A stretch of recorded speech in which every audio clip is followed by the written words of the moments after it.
প্রিয় রাইডার্স, আজকে আমরা জানব পান্ডামার্টের অর্ডারে ফ্রোজেন আইটেম থাকলে আমাদের করণীয় কী।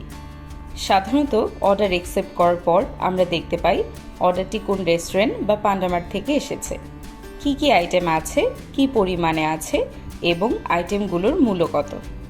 তবে পান্ডামার্টের অর্ডারের ক্ষেত্রে এই তথ্যগুলোর পাশাপাশি আরও কিছু অতিরিক্ত তথ্যও থাকে, যেমন অর্ডারটি কত নাম্বার শেলফে রাখা আছে তা আপনি শেলফ অ্যাম্বিয়েন্ট থেকে জানতে পারবেন, এবং অর্ডারটিতে ফ্রোজেন আইটেম আছে কিনা তা আপনি শেলফ অ্যাম্বিয়েন্টের পাশে ফ্রোজেন লেখা দেখে বুঝতে পারবেন।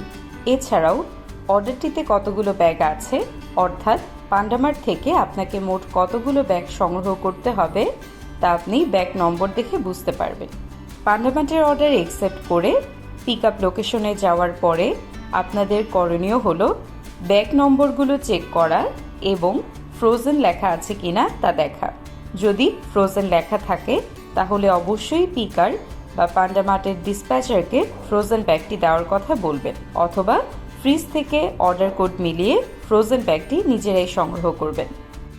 সব ব্যাগ নেওয়ার পর ব্যাগ নম্বর মিলিয়ে একটি সঠিক প্রুফ অফ পিক আপ দিলেই আপনার কাজ শেষ।